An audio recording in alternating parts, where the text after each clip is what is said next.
All right, 6 minutes past 3 p.m. right here on Nigeria Info 95.1. It's the 9th day in March 2023. Welcome to Hard Facts right here. Hope that you are having a good Thursday. And of course, the weather is not so harsh on you. I feel it's a bit cooler today than the rest of the week has been. Maybe thanks to the rain earlier in the day. And I hope that you had a good time listening to us all day. From Femi on the Morning Crossfire to El Efizi on what's happening in Abuja, Swat on the sunny side. And I'm right here to get into some hard conversations right now on Hard Facts. We are live on YouTube and Facebook at Nigeria Info Abuja. So do want to subscribe to the YouTube channel and, of course, get updated anytime it is that we are live, just so that you don't get to miss out on the action. And don't forget that you can join the conversation at any point in time. Share your thoughts, opinions, and let's talk. I'm joined this afternoon by Teinye Akobo, who is a lawyer and partner at Zat's Law right here in Abuja. And together we'll go through some of the big stories making the rounds in Nigeria today. I mean, things just change every day, and it's important to get the facts and get your thoughts. Good afternoon to you. Welcome. Thank you very much. How's it going? How's your week? Very well, thank you. And how are you dealing with the fuel situation, the Naira crisis? I mean, right now we're asking anyone who knows anyone to let us know where we can easily get cash, just so that we have You don't expect these problems to be permanent, right? But then we're in Nigeria. I like the faith you're giving right now. It's really chill. But how's your week been? I mean, post-presidential election, how's it going? Well, it's been okay. A bit disappointed in the handling of the process. Well, yeah, we'll move on. Let's get into INEC, because we still have the gubernatorial and state house of assembly coming up. There's also the BVAS issue, which is literally a big conversation. Even though stakeholders have stated that the BVAS was, it was a good thing and things went well, but then the transmission, which is the IREP, is where a lot of people have their reservations and issues with. And we recently heard that INEC is postponing the elections by 1 week. That was a fear when they requested that they needed to reset the BVAS machine and reconfigure. That's the word. And one would imagine that it's a device that can store data continuously. So once you're done with the presidential election, for instance, if you're going to do anything else with it, you should be able to do that without necessarily doing anything to the device. Because the fear and worry for some people is that once you reconfigure, then data is lost, whether or not it is backed up. And with backups, anything can go wrong and you lose the data. But seeing that a lot of aggrieved parties have asked that they want to be able to inspect and access this election materials, if they were to do that or be granted the leeway to do that, then it would go on to affect the election circle and it won't be conducted in good time, just like, we have it postponed by 1 week because they need a couple of days to reconfigure. But let's get into the first story for today. INEC says that it has shifted the conduct of the governorship and House of Assembly elections to March 18th. Now, the elections were initially fixed to hold on March 11th across 24 states. Now, reports have it that the commission was considering postponing the election and would make a decision at the meeting of the national commissioners on Wednesday night, which is what they did.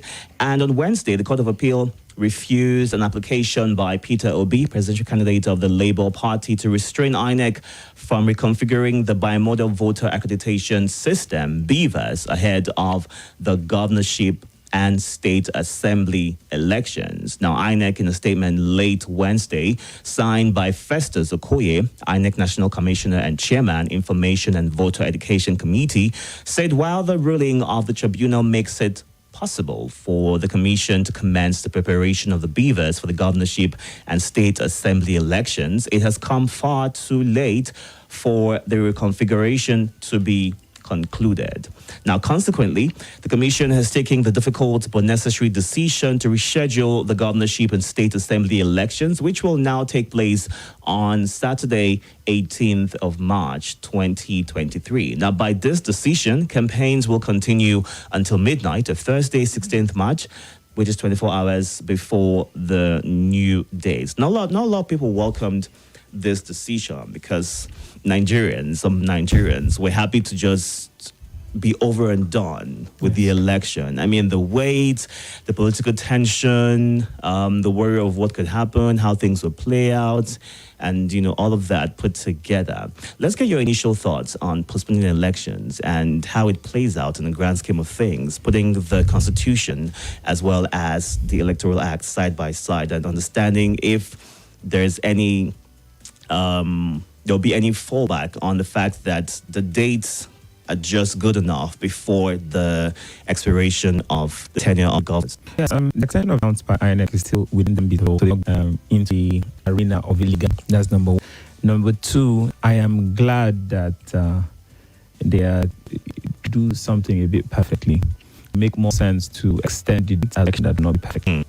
However, give the application to court to vary the order given to PDP and Labour Party with regards to inspecting and obtaining sensitive materials and inspecting them for that matter. I think the court tried balancing the act here.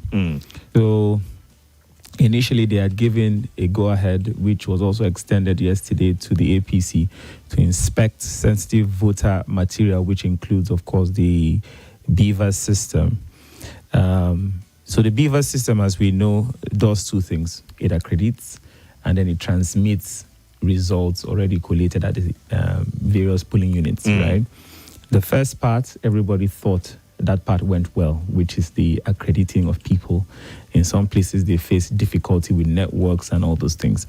But the second part is where everybody has a problem, which is the part about the transmission of results already, collated. Yeah. And that is where the problem is. So the concern or the objection of PDP and Labour Party to the application by INEC to vary that judgment is about if INEC is going to tamper with those sensitive voter material.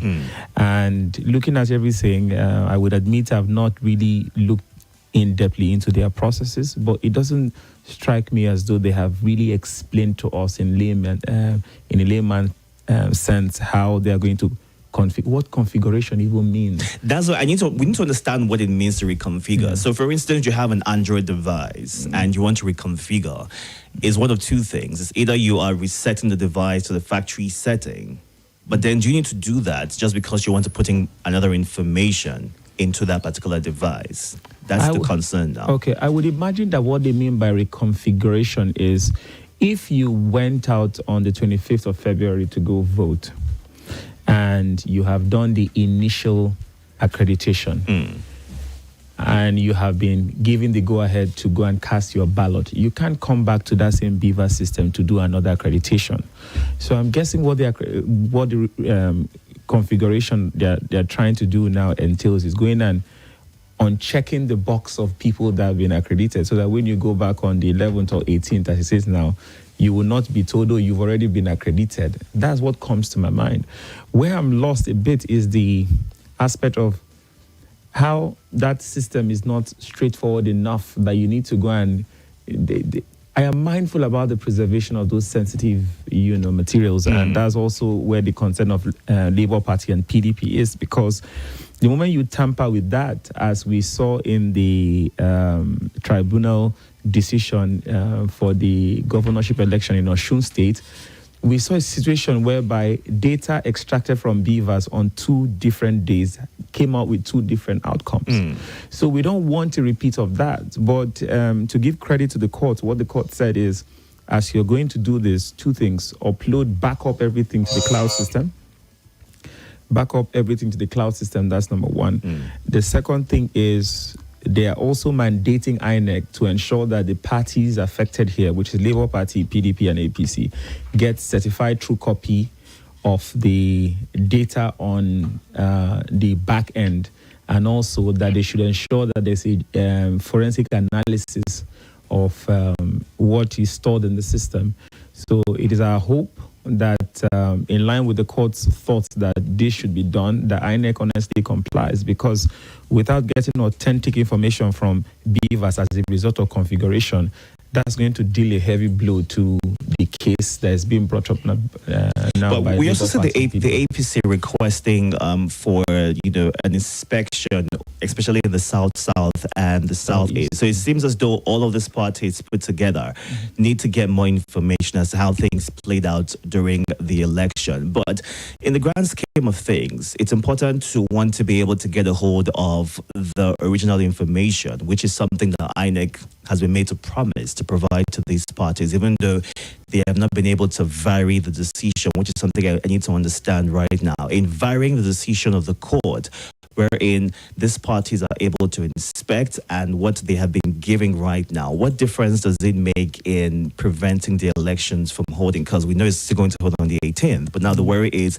the information could be lost if it is not properly backed up. And IT experts have constantly stated the reservation about the need to reconfigure, because you can easily partition a system and still go about your business. Yes, and, it wouldn't prevent whatever job or whatever, action that you need to perform on it. But right now, maybe we just need to take INEC's word for it and not, try to prevent them from doing the duties of which they have been, called to do. But let's speak a bit about what the role of the courts in the system, right, and all of this. There's this lost in trust. We saw the appeal court sitting yesterday and how things played out and how Nigerians were keen on, understanding how this decision would make. Now, there are some people who are worried that INEC going on to reconfigure and the Labour Party not getting their request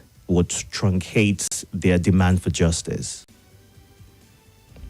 I wouldn't necessarily buy into that thought process, reason being that at this point in time, it is in our favor to invest a lot of trust in the judiciary in hope that those who sit in judgment will do what is right, right? And that is our earnest belief and hope. However, the concerns of the people are very, it's not lost, because these are human beings that you're dealing with. Something can go wrong. So the natural thing to do will be, don't touch anything, just leave it there, let the people come and inspect and do what they are supposed to do. And data being lost or being manipulated or there being a glitch it's a concern that is valid. But I think the court taking precautions by cautioning INEC to upload this data onto a cloud system for preservation, it's not a bad alternative to have. The concern that I have is how well would that system be? As you said, conducting election is not rocket science. Countries are doing it day in, day out with even more advanced systems than we have here. How come they never thought this through? And that's where the frustration is coming from. People are going to contest elections in Nigeria. You're going to conduct elections in Nigeria. Part of the process is they would demand for the original sensitive data that you have. So why didn't you have a system whereby, as all of this is coming up into your system, is uploaded into a cloud without you going to reconfigure the whole thing? It's a bit frustrating, and I don't blame people who are a bit skeptical about how the whole process is going to be, and it is incumbent now, or it is now a thing for the courts to prove to Nigerians that it still has the ability to stand rightly by what is right.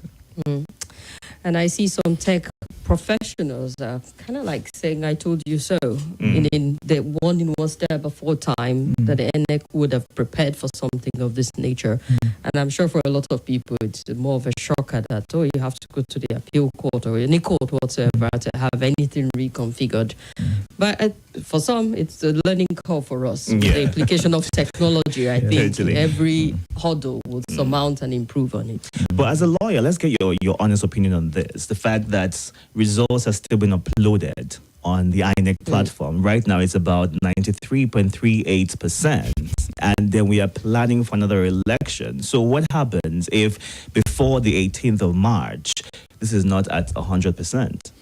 That frustration. Are you a son? Because it's son that are speaking on this, right? This is a battle of senior advocates. Exactly. Go ahead.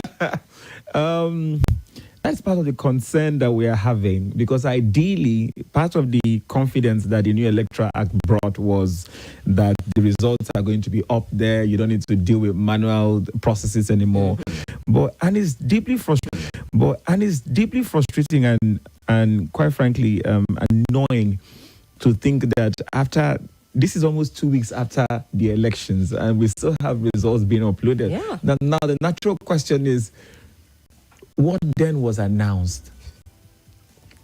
Because if the BVAS system is supposed to snap and upload, I guess even if you're going to use a private jet, scientifically, an uploading process is going to happen much faster than, any jet engine, that you're going to use and come down from wherever you are. And that is where the problem is. And INEC moving forward has to ensure that the good part about the gubernatorial elections is going to be announced state by state, so nobody has to bring it down to Abuja again. But we need to always invest in people's ability to trust the system, which is where we are right now, because with this thing not at 100%, one, the natural suspicion is something fishy is happening, So, and that is another burden again that the INEC is going to deal with. But in something fishy happening, what's interesting is Nigerians have taken it upon themselves to collate the results. I mean, it's ongoing. So as new results get uploaded, the accounting and giving percentages to all the parties that contested, and it's important because more Nigerians are getting invested or investing their time in the elections. Usually, we saw that in the Osun election. A lot of people were invested and keeping tab and comparing notes with what was put out by INEC to say, all right, the margin of error is not significant enough for us to raise brows. Yes. But for this one, because of the credibility issue around the election substantial. and the margin of error that a lot of people are seeing with the difference between what they are getting from IREV and what has been put out by INEC is already raising a lot of issues. Yes. And I believe that is going to also shroud the governorship election, this doubt, because Nigerians are going to say, well, if we can't trust this one, then why should we trust the other one? It will take Superman to get the governorship election going right. But just before we move to the next story, talking about SAN, we need to go on a quick break. yes. Don't forget you can watch live right now on YouTube and Facebook. Join the conversation and share your thoughts. Stay tuned.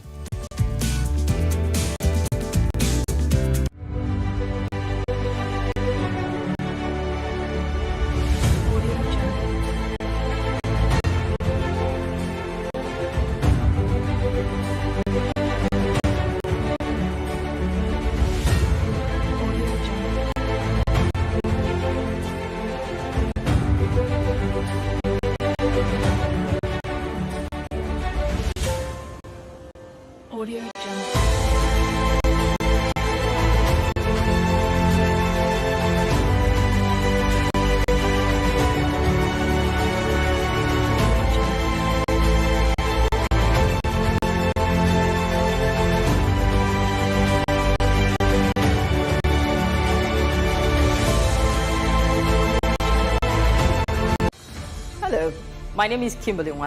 I'm the host of Hard Facts, and I bring you the biggest stories driving conversation every weekday here on 95.1 Nigeria Info Hard Fact Show. I love to get your opinion and conjectures, but the facts you cannot dispute here on Hard Facts. Join me and let's talk. Nothing breaks the news like the news. Trust me, I can prove it. I do it every morning on Morning Crossfire from 5 a.m. to 9 a.m. on Nigeria Info 95.1, and I'm Femi D. Amede. Join the biggest conversation around the national politics every day in a way that is trustworthy, full of passion, and yes, covers the biggest politics and the stories that matter to you. See, you have all the reasons to find out what's going on in Nigeria and be engaged differently. Let's talk. That's the way to go, even this morning. This is Nigeria Info. This is Nigeria Info. Nigeria Info.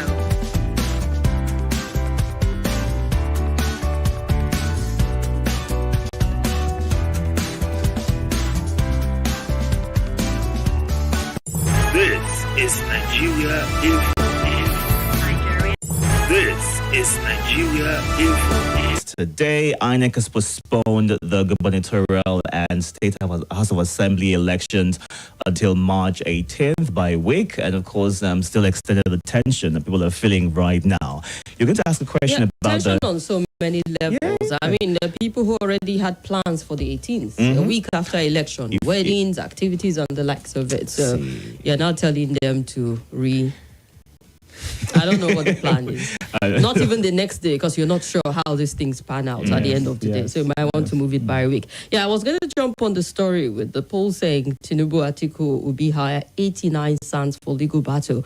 And, you know, it feels like election period or when a high-profile individual has something to do with. That's when sands come out to shine. I don't want to believe this is what they are made for. But yeah, it feels like quite a lot that, you know, you get to feel that tension even after the election. And it also tells you the significant role there was, you know, bringing that dimension in where we can't have our election and not think about the judiciary coming to have the final say at the end of the day. Takes our mind back to Imo State, where judiciary waded in and we saw number 4 becoming number 1. So you start to ask, I've heard people say in Nigeria, you cast your vote, INEC can announce, judiciary will give the final say. But what does that really do from your perspective to, you know, elections generally in the country if we have to wait for that final call after all of the legal battles? First of all, I don't agree with a reality that courts become the final decider of who governs us. As a lawyer, I'm mindful of the burden that plays even on the courts because the pressure is always too much. You expose the judges to an enormous amount of influences that they shouldn't be professionally. But most importantly, because this is coming out this way because our electoral processes are not as clean and as transparent as they should be. The only presidential election that was not contested was the 2015 one, which was the one by Goodluck Jonathan when he decided not to contest it. But aside that, every election people are going to courts, and you ask the question, why is it a game of sands? And it's because of that particular title, you know, senior advocate of Nigeria. So you want the most senior ones to actually go and advocate for you. And then you have to have so many of them, like an entourage of sands. An election petition process is a mammoth project. It's mammoth in the sense that take a presidential election, for instance. The petitioner, which is a party that is contesting the result, has only 21 days to file. Within that 21 days, you're supposed to gather your evidence and everything, know about the laws, and your evidence, you're gathering it from the 176,000 polling units.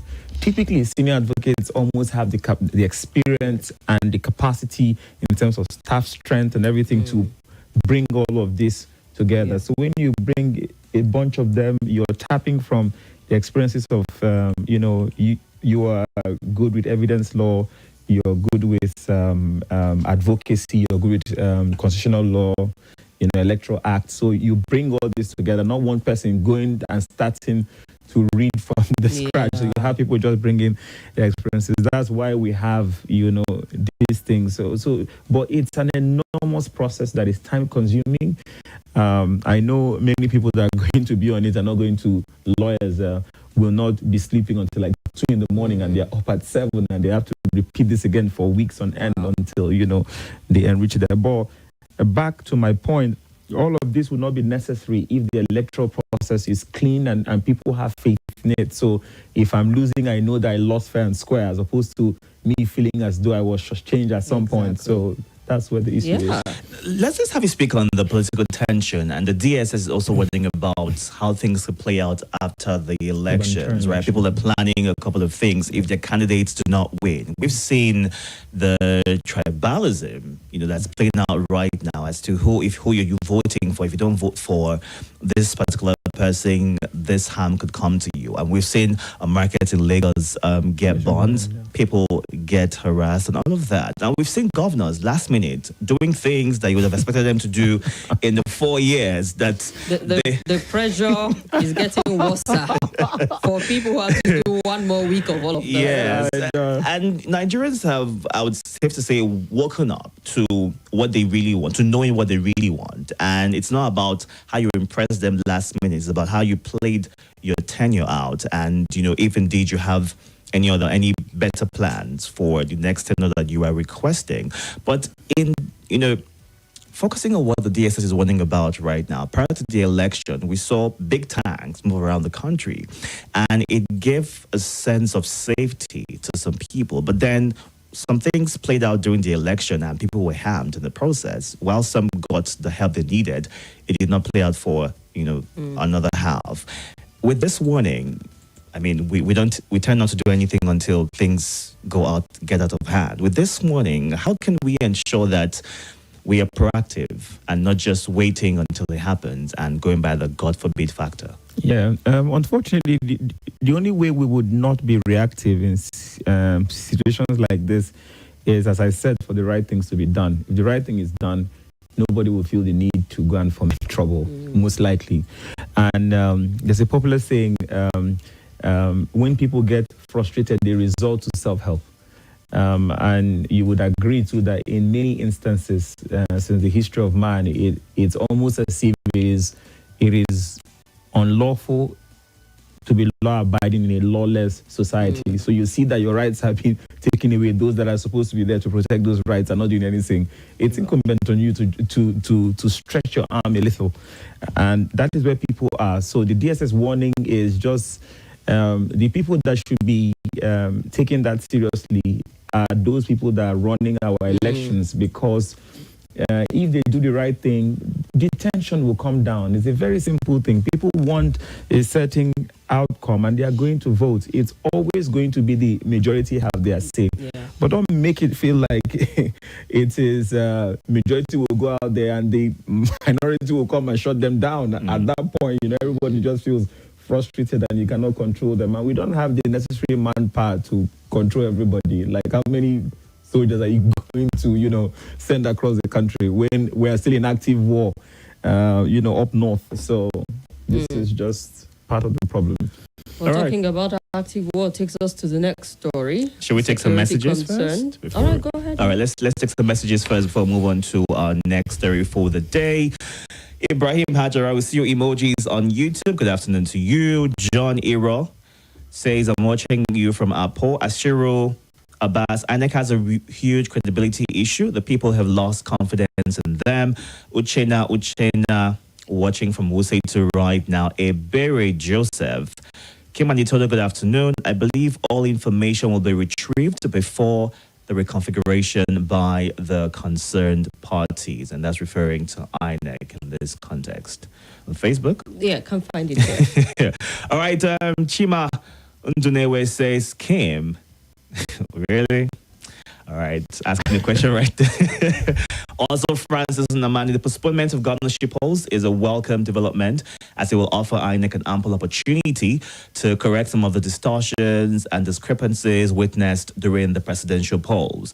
Now, Nigerians are poised for a better Nigeria and wouldn't accept any form of irregularities in the forthcoming polls. Kudos to the court for mandating INEC to transmit the results of the governorship polls through her portals for credibility and transparency.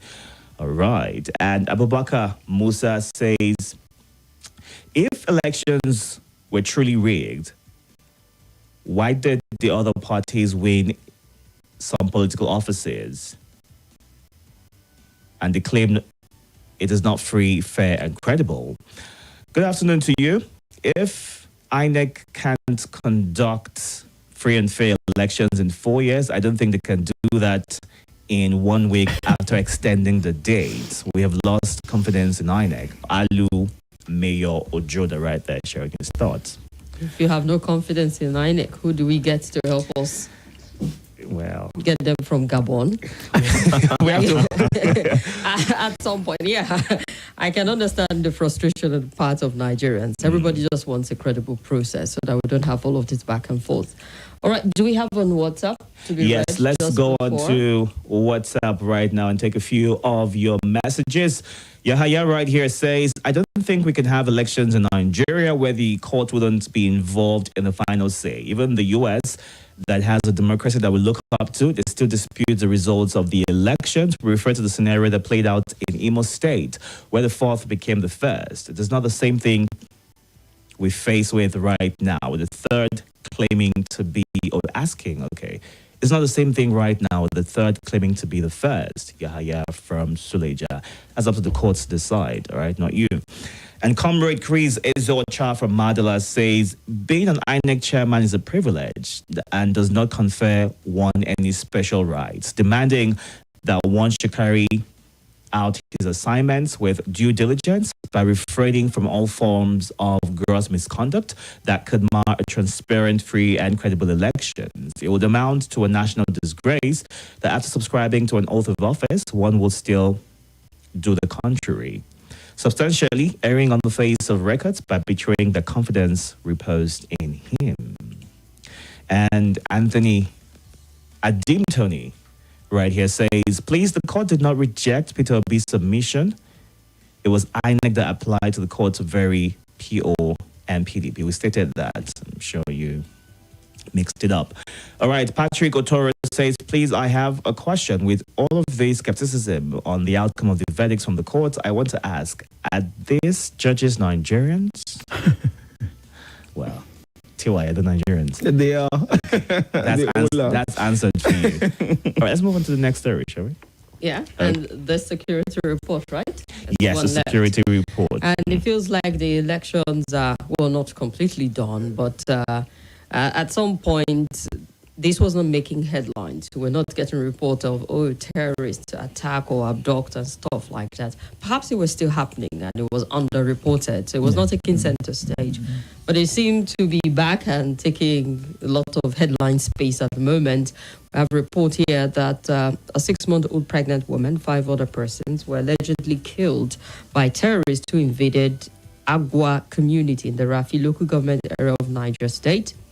And according to reports, it happened on Tuesday. The terrorists, while shooting sporadically in the community, also abducted 50 people to an unknown destination. And speaking with the Punch correspondent, one of the eyewitnesses, Malam Audu, said some military personnel who were on routine patrol in the community engaged the terrorists in a gun battle, adding that the terrorists ran into the forest to escape arrest. And they just came into the village. They shot at people, killed some people, abducted some people, faced off with the military, and they escaped. 50 people. I mean, this is not the most outrageous figure we've heard. 200, 500 people have been moved. But you know, the interesting thing is we're getting this coming back. And a lot of people, I saw one of our colleagues, Sandra, had facts in Lagos, like, what? They've just not been around. They've just been elections and all of that. Now the abduction. And, you know, a lot of people were happy to a certain extent with the cash crunch saying, we've not had cases of abduction of people because there's no cash in circulation. And so with this coming out, removing 50 people, it's almost taking us back to the beginning of all of this. But it feels like the next person coming in has this job cut out for him, the next government. Indeed. Because this is still a problem that we can't hide. Yes. We need to address it. Yes, that is true. How confident are you that it can just pull this one off if an ex-general somehow just couldn't? Or a former general. Did they use X for them? And the former general. Retired general. The sad part about the story from Niger is that on Wednesday, the following day, in another community, Beji, I think. The same Niger state? Yes. Some other people got killed. I think about 3 of them got kidnapped, and some other people got killed. I don't think it stopped, as you said. They just the news eye just moved to exclusively on Something the perceived elections, bigger. and we had a lot of things to cover, from misspeech and draw statements and everything. So and people were dealing with those things. But to the point of insecurity in this country, it's we've gotten to the point where we have to see it as progress is progressive. That's how I see it, because I'm tired of lamenting over how bad the situation is. We have become almost used to it. People are not as alarmed as before when you hear that 50 people. It's become like we've become desensitized to these things, and you just take it as part of And life. that part And worries which is me. unfortunate. Yeah, because it's so sad that we've normalized this thing so much that it's not a problem anymore, that even when the next person comes, the bar is now greatly lowered. That is going to say, when I came, it was 300 people. Now it's 70 people. We can't allow that. And it's my prayer that whoever it is that sits on that seat is going to put the right attention on this problem, because it's something, without this being addressed, it has impacted our lives in ways that we can't even imagine. The cost of food, transportation, everything has gone up, and it's because of things like this. And Now, the president recently promised that before his tenure ends in a few months, he's going to ensure that insecurity in Nigeria is improved on. A thing of the past. It's been over 7 years already, but 3 months, could make a difference. But now the thing is, they were only able to take 50 people because the army ambushed them. And in a bid to escape, they took the people that, they could. With the cash crunch, the promise was it would stop banditry, kidnapping, and we haven't had that gist in a very long time. But with this coming up right now, it's worrisome. Maybe this cash crunch issue, the Naira redesign, did not exactly... what's the word right now? They don't exactly address, this concern, because it's come up right now, and who knows, many more out there that we haven't heard of people who have gotten kidnapped and unable to pay because they're not able to access cash at this point in time. Even with the old Naira notes still being legal tender, there are people and businesses who are not accepting them. So what is to say that these bandits would even accept if you were to offer them the old Naira notes still being legal tender? It's true. One thing that we should never do is underestimate the determination of these criminal elements amongst us. It's become a survival tool for them. I don't know if you saw the BBC documentary on these bandits, and the guy was boldly saying that they resorted to it because they didn't feel government was doing anything for them. So at the very crux, government is our problem. Apologies to the former U.S. President Reagan, who said government is not the solution to our problem. Government is the problem. So it's looking as though government is the problem. So we need to find a way to address that. With regards to the cash problem or the currency thing, I think that whole process was poorly implemented, that we lost sight of the goodness of it, because it is abnormal the amount of money that was out of the banking system. So, and we saw how much of it came back into the system. It would be unfortunate if it went back again, because you don't want to have a system where the financial space doesn't have the kind of accountability or checks that is needed to curtail these dark activities. And that is where that policy is supposed to come in, but the implementation was poorly done, or the management of it was poorly done, and then explaining it to the people, the players in the system, or trying to find ways whereby those most affected, who are the smallest players in the block, people that have 10,000 naira to change, are not getting the money. Are they focused on those low people, and the upper ones, they deal with more sophisticated means of transfers or something? The pressure won't have been as much, but the panic was there, and we're seeing what the impact of that is. So my earnest hope is we find a way to do better really as a country, because that's just it. It's not rocket science. These things have been done in several places, and people just do it well. We So just keep going around in circles. Same things over and over It's again. really sad. And talking about circle, I was consoling Itodo. I said by Monday, after the election, would have cash in circulation. Now that it's been moved by a week, I'm sorry. I take back my consolation because I feel like it's going to continue. See, a lot of things, keep falling back to the Naira, redesign policy, and the fact that people did not have enough money to spend. They can't even get access to petty cash. But now reports have it that the CBN governor could be held in contempt of court because a lot of people are waiting on the body to release a statement, but that is not happening. And we see that there's still rejection largely across board of the old Naira notes. Contempt of court is a continuous process. So if it's not something you hold a person for in the past, so if somebody is in contempt of court and before you handle him, he cures, himself of that contempt, becomes fine. Contempt is just stop encroaching on the powers of the court or something. So the chance of him being charged with contempt or being sentenced, as the case may be, is very slim. To the point of him not doing anything of either making a comment or anything. It's not necessarily contempt of court. But can he be charged for inflicting suffering on people? And it will be very hard.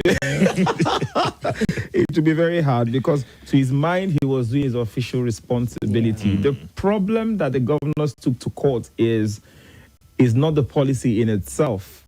Is the speed in which he wants to collect all the money back or the deadline is setting. They are okay with changing the money, or they don't have the problem with him changing the money. They're just saying the time frame you're giving to collect the old one, it's not in line with law. And he's saying, it's in line with law and I intend to do it this way. And by and large, you can always throw everything back to the person who gives the order to do everything, which is the president. And I don't think we're ever going to get to a point where we're going to start charging presidents for decision or policies they have made. That I don't think they leave office developed to that point. No, the Public Service Protection Act even prohibits you from going after him beyond 3 months. So you have only 3 months to sue him. So 3 months after they leave office. After he has immunity, what do you want to do? He has immunity at this point in time. Okay, let's take a few calls right now to get your thoughts. 0700 951 0000, 08095974869. Those are the numbers to call. You can also call us on WhatsApp using the voice call option on 08099930137. You can also send a WhatsApp message to that number. Good afternoon. Hello, good afternoon. Good afternoon to you. This is prayer for finance. Go ahead. Hello? We can hear you. Go ahead, Hello? please. I want to talk about the INEC as postponed the election.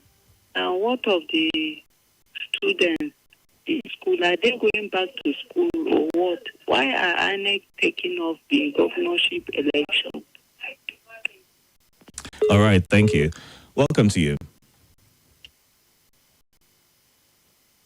Good afternoon. Good afternoon, Itodo and class. It's Kim. Good afternoon. Welcome. Go ahead. You see, this money currency swap, money currency policy, the thing is not working. We all know that their intention was for the betterment of this country, to stop banditry and then rigging of election. Now, election has been conducted. We are going to court over that. Bandits are still kidnapping, adopting. So why don't they just come out and say, okay, use both the old and new Naira notes so that they can set people free? We are suffering. But that has been done already. I employed somebody, I gave him 3,000 Naira as his wage at the end of the day. The following day when he came back, I said, Now he was asking me for money to buy minute. I said, but I gave you money yesterday now. He said, yesterday when I reached home, I go collect money. Now 2,100, I reach my house. 300, 93. Can you imagine that somebody labored and then the 900 naira vanish away from his money like that before he can lay hand on what he so far is waited for? This is not fair on us. Thank you for the opportunity. All right, thank you. Now, he mentioned something about the old and new not being able to go side by side. That's the rule already. The Supreme Court already ruled on that. The old Naira notes and new Naira notes should be able to coexist until 31st of December. But people are not accepting, that. They're waiting for... I wanted to say that's theory. The practical out there is that a lot of people have their reservation. Yes. All right. Good afternoon to you. Good afternoon. Hello. My name is Chip. Can you move away from your radio so we can hear you clearly, please? I'm already out of there. Welcome. My name is Peter. I'm speaking from Zuba. Please, like just that woman that called last. What is the destiny of these students that are at home again? Time is of essence, and it's part of their life that they are sacrificing for all these Nigerian issues. Where will they situate it at now? Now the election has been postponed. These children will still remain at home. I tell you. The children at this point are already used to sitting at home. They did not have 8 months strike and then 8 months before then. So it's as if you have rehearsed, you have marinated yourself in sitting at home. But when you come back from, an already resumed session and you stay longer than you were promised, it's 1 week at this point. Better safe than sorry. An extra so just week. Stay back here. Okay. Let's take a few more calls. Welcome to you. Good afternoon. Good afternoon. Is that Nigeria Info? Yes, it is. Somebody just shared that they are collecting 3,000 per 1,000. So we have seen somebody who collected half. That is charging 500 for collecting for transferring 1,000 naira. So sharing this fall into two. So we are having worse than what the first caller has said earlier on. So I think the experience is very bitter, honestly. Thank you. All right. Thank you. But that's just people being very insensitive and greedy. This is not a function of cash aid, crunch, and all of that.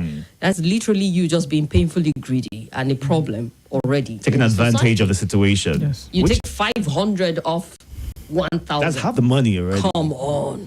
I know. Makes no sense at all. Nigerians being hashed to Nigerians. Some Nigerians. We can't look for everybody. Good afternoon to you. Itodo, that destiny and greet our guest as well. Sorry, one Kim. I was thinking. One that is destiny.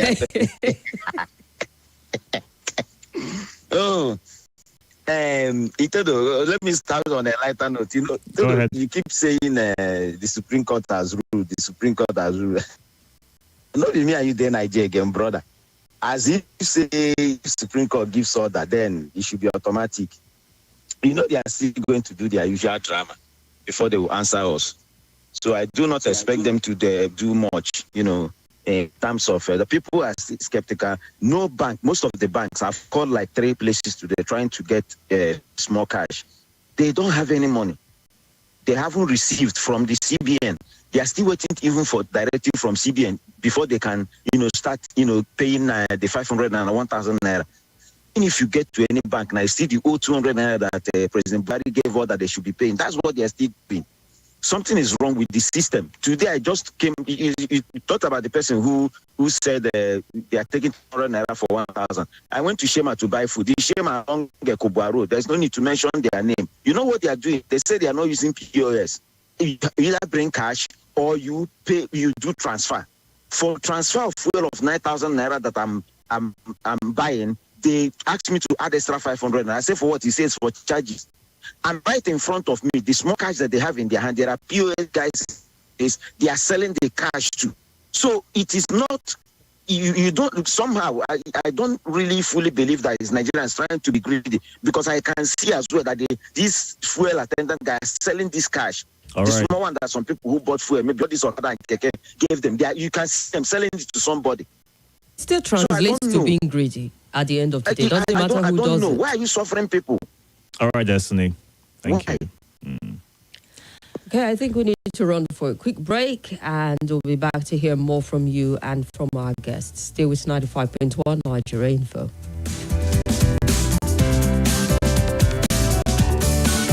This is Nigeria Info.